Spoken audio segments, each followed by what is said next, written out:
Good morning, children.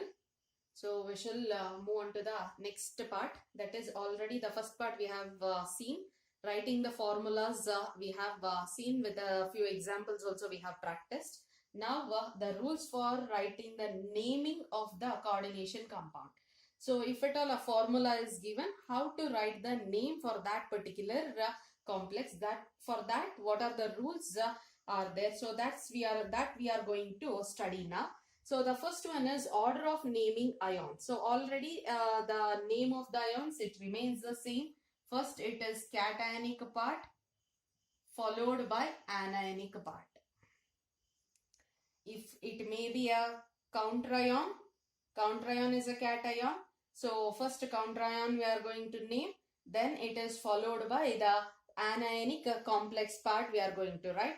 Suppose if at all if the complex part is a cation, we'll name the complex part first and it is followed by the anionic counter ion. So that is a very basic thing. Not only in case of coordination compound, in the simple ionic compounds also we are going to do the same thing. So first cation and then it is followed by the name with the anionic part. So here one important thing, if the complex is a cation, then entire complex part comes as one part and there will be a space after that anionic part we have to write. Either it may be cation or anion, one and the same. Cation part name we are going to write. We'll leave some space, then anionic part. Suppose if at all, if cation is a counter ion, the same thing, counter ion, that name we are going to write, then leave some space, then it is a complex part. So that's how we are going to write the names. Already in the last class we have seen, while writing the formula we have taken the example as names. There we have seen. So cation part and anion part, there will be gap in between that one. But complex as a whole, one name we are going to write and the name should start with. Names should start with small letter. We are not going to use the capital letter here. The name, whatever we are going to write, that name should start with a small letter. Either it may be counter ion part or it may be complex part. The name should start with a small letter itself. So, and the complex part, remember, complex part should be written as one word. Complex part should be written as one word itself. So these are the few important things you should remember. So when we are writing when we are naming the ions, so the first thing is cation should come, then it should be followed by anion. Next thing, name should start with a small letter.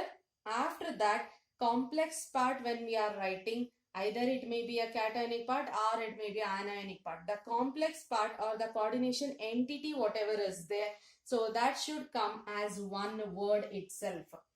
So this is about the first rule, order of naming ions. Next is naming of ligands. So when we come with the ligands, already we have discussed. So ligands are of three types: negatively charged ligands, positively charged ligands, and neutral ligands. So each one will be named differently only. So what usually neutral ligands, when we have come across neutral ligands, are NH3, H2O and all. They are with special names. So negative ligands are named differently and positive ligands also is been named differently. So first we shall take up with a negative ligand. So how to name the negative ligand we shall see.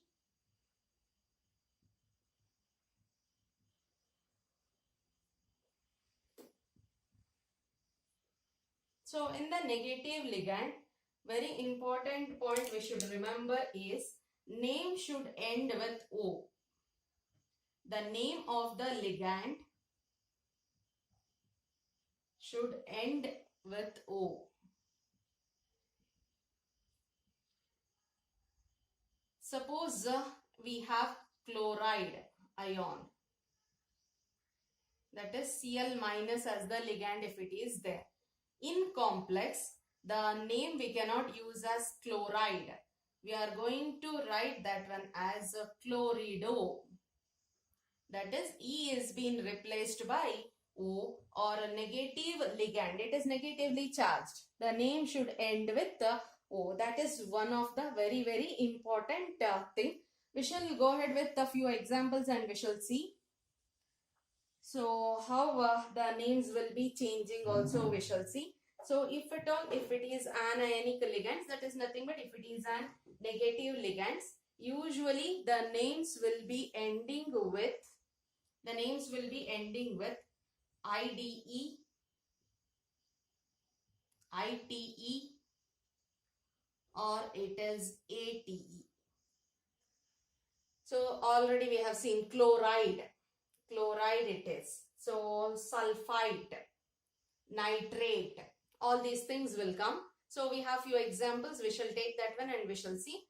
So if these are the anionic ligands, so if the names of the anionic ligands are ending with IDE, ending with ITE, ending with ATE, when we are writing the IUPAC names, this E has to be replaced. So we'll write down that one. That is the last letter E is replaced by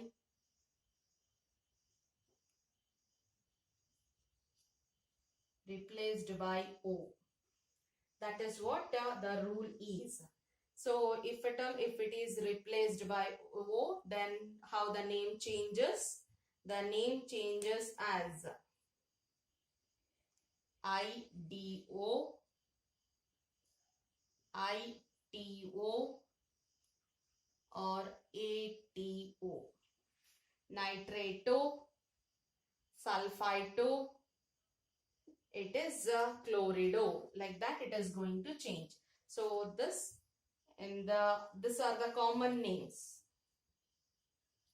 These are the common names which we know for the ligands. Those names, when it comes in the IUPAC nomenclature for coordination compounds, it is going to change in this form.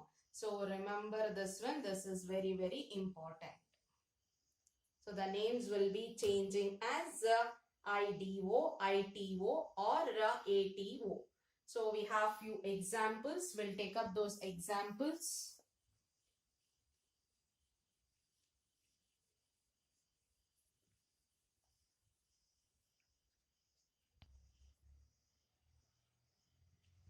Example. So if it is SO4 minus 2, SO4 minus 2, the name is sulfate, ATE. If it is ATE, then it becomes ATO. That is sulfato. Sulfate, E is replaced by O. Next, CO3, 2 minus. If it is CO3, 2 minus, then carbonate, NATE, it is ATE. E is being replaced by O. So then it becomes carbonato.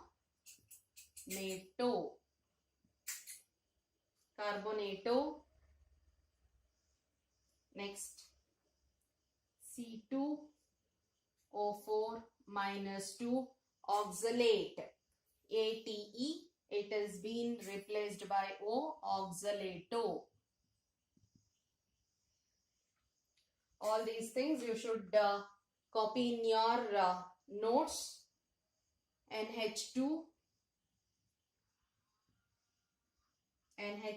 minus, it is amide, AMIDE, amide. E is replaced by O, amido. Then NH2 minus, it is imide, IMIDE.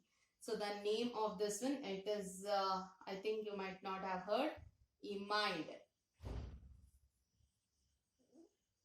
E-M-I-D-E. I-D-E is replaced by O here. So it is imido. The name becomes imido. Next is O-N-O minus. So the space won't be sufficient. So we'll do one. Next one.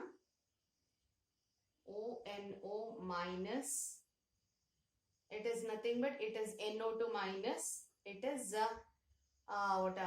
nitro group. So here we are going to name that one as nitrito. Nitrite, it is NO2 minus is nitrite. So ITE, where E is replaced by O. But we know that it is an amphident ligand. So because of that reason, we are mentioning the ligating atom. So here oxygen is the donor atom. We are going to mention that one as nitrito O there. Likewise, we'll take up one more. NO3 minus, it is nitrate. The name becomes nitrate. T-R-A-T-E, where E is replaced by O, nitrato. Likewise, SCN minus, it is thiocyanide. Thiocyanide, it is IDE. IDE, it has been replaced as thiocyanato.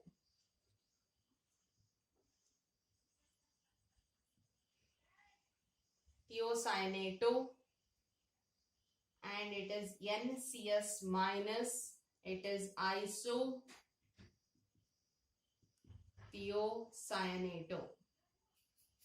Like in few books you might have come across with, that is if at all FCl minus is there means so you might have come across with chloro, dichloro, trichloro, like that you might have come across with.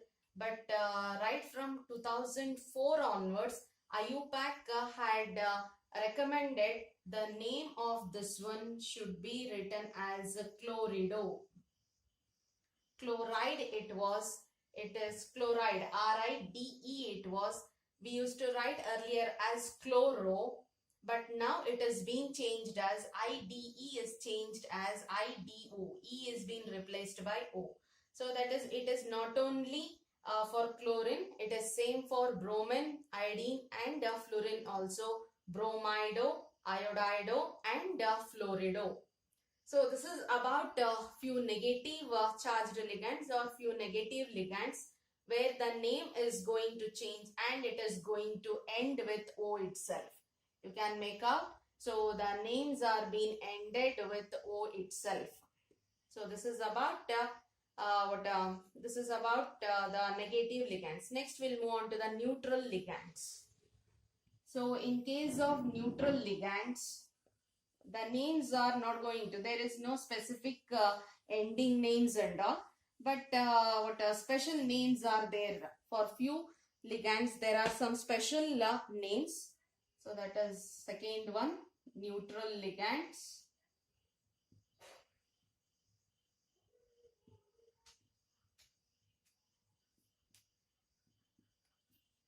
So there are no special ending letters, but few special names are there. So like if at all, if it is an NH3, then we are going to write that one as amine.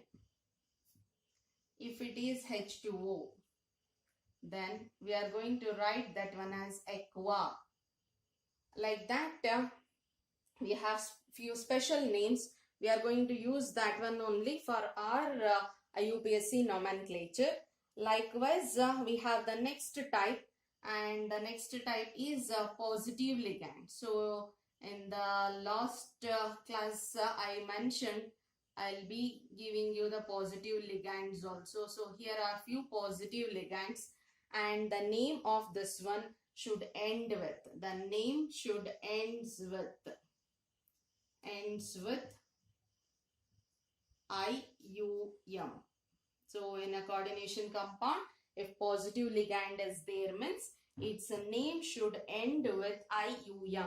Remember, negative ligand should end with O, and neutral ligand, there is no special ending, but the special names are there, or specific names are there. Only those names only we have to use. But in case of positive ligands, the name should end with IUM. So we'll take up which are those positively charged ligands. Example. So it is NH2, NH3. On nitrogen there is a positive charge. So the name of this one is hydrazinium.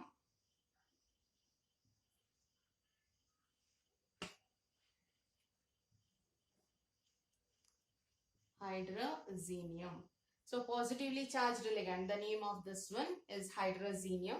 So here you observe this nitrogen is positively charged, but on this nitrogen we have a lone pair of electrons, and through this lone pair of electrons it will be donating, or it will be coordinating with the central metal atom. So when positive ligands, usually we know that ligands should be electron rich in nature. But if at all, if it is positively charged means that positive charge indicates the deficiency of electron. So in the ligand, the charge is positive, but it is in that ligand only we have electron rich atoms also. That electron rich atom will be ligating to the central metal atom.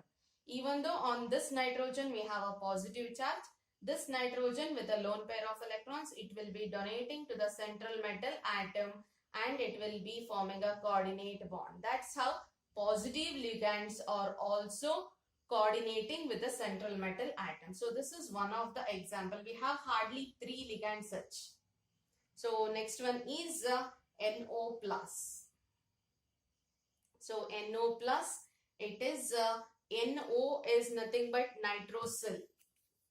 NO, only NO is nitrosyl, but NO plus it is there. So that's why the name becomes nitrosonium.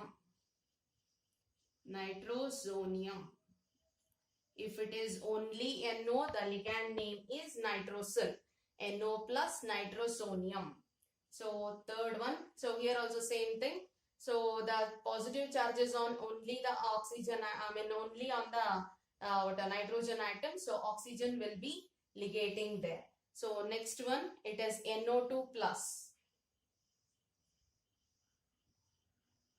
NO2 plus, it is a nitronium.